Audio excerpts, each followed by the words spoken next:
ಏನೊಂದು ಅತ್ಯಾಚಾರ ಮತ್ತು ಆಕಿನ ಅಪಹರಣ ಮಾಡ್ಕೊಂಡು ಹೋಗಿ ಬರಬರವಾಗಿ ಹತ್ಯೆ ಮಾಡುವಂಥದ್ದು ಪ್ರಕರಣ ಅದು ಬಹುಶಃ ಇಡೀ ರಾಜ್ಯದಲ್ಲಿ ಇಡೀ ದೇಶದಲ್ಲಿ ಜನತೆಯ ಮನಸ್ಸನ್ನು ಭಾಳಷ್ಟು ಕುಲುಷಿದಾಗಿದೆ, ಎಲ್ಲರಿಗೂ ವೇದನೆ ಆಗಿದೆ.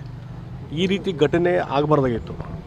ಹೀಗಾಗಿ ಈ ಘಟನೆ ಆದ ಸಂದರ್ಭದಲ್ಲಿ ಅವರ ತಂದೆ ತಾಯಿಗೆ ಎಷ್ಟು ದುಃಖ ಆಗಿರ್ಬೋದು ಅನ್ನೋದು ಅರ್ಥ ಮಾಡ್ಕೋಬೇಕು ನಾವು. ಆ ಪಾಪ ಅವರು ಬಡವರು ಇದ್ದಾರೆ.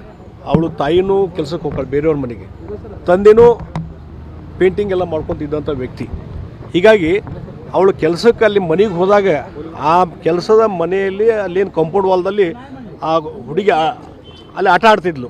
ಆಟ ಆಡುವಂಥ ಸಂದರ್ಭದಲ್ಲಿ ಅಲ್ಲಿ ಆ ಹುಡುಗಿನ ಎತ್ಕೊಂಡು ಹೋಗಿ ಇವತ್ತು ಈ ರೀತಿ ಅತ್ಯಾಚಾರ ಮತ್ತು ಬರಬರವಾಗಿ ಹತ್ಯೆ ಮಾಡುವಂಥದ್ದು ಏನದಲ್ಲ, ಬಹುಶಃ ಇದು ರಾಕ್ಷಸಿ ಕೃತಿ ಅಂತ ನಾನು ಹೇಳ್ತೀನಿ.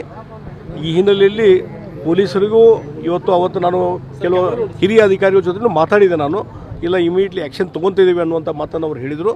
ಆಮೇಲೆ ಒಂದು ಏನಾದರೂ ಪೊಲೀಸರು ಆ ಆರೋಪಿನ ತಕ್ಷಣ ಅರೆಸ್ಟ್ ಮಾಡಿಕೊಂಡು ಆತ ತಪ್ಪಿಸ್ಲಿಕ್ಕೂ ಪ್ರಯತ್ನ ಮಾಡಿದಾಗ ಅನ್ನಪೂರ್ಣ ಅಂತ ಹೇಳಿ ಒಬ್ಬ PSI ಭಾಳ ಒಂದು ಒಳ್ಳೆಯ ರೀತಿಯಿಂದ ಸಾಹಸವನ್ನು ಮಾಡಿ ಇವತ್ತು ಗುಂಡು ಹಾಕುವಂಥದ್ದು, ಇನ್ನು ಕಾಲಿಗೆ ಗುಂಡು ಹಾಕಿದ್ದು, ಆಮೇಲೆ ಮುಂದೆ ತಪ್ಪಿಸ್ಲಿಕ್ಕೆ ಪ್ರಯತ್ನ ಮಾಡಿದಾಗ ಬೆನ್ನಿಗೂ ಗುಂಡು ಹಾಕಿದಾಗ ಆತ ಏನು ಮರಣಪಟ್ಟ. ಬಹುಶಃ ಇವತ್ತೇನು ಕೋರ್ಟು ಕಚೇರಿಗಳಲ್ಲಿ ಏನೊಂದು ನ್ಯಾಯ ಸಿಗಬೇಕು, ಆ ನ್ಯಾಯ ತಕ್ಷಣವೇ ಈ ರೀತಿಯಾದಂಥ ಅತ್ಯಾಚಾರ ಮಾಡಿದಂಥ ಬರಬರ ಹತ್ಯೆ ಮಾಡಿದಂಥ ವ್ಯಕ್ತಿಗೆ ಇವತ್ತೇನು ಶಿಕ್ಷೆ ಆಯ್ತಲ್ಲ, ಇದನ್ನು ನಾನು ಶ್ಲಾಘಿಸ್ತೀನಿ.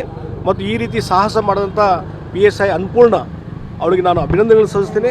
ಮತ್ತು ಇವತ್ತು ತಂದೆ ತಾಯಿಗೆ ಏನೋ ದುಃಖ ಆಗಿದೆ, ಆ ದುಃಖವನ್ನು ಭರಿಸುವಂಥ ಶಕ್ತಿ ದೇವರು ಅವರಿಗೆ ಕೊಡಲಿ ಅಂತ ಹೇಳಿ ದೇವರಲ್ಲಿ ನಾನು ಪ್ರಾರ್ಥನೆ ಮಾಡ್ತೀನಿ.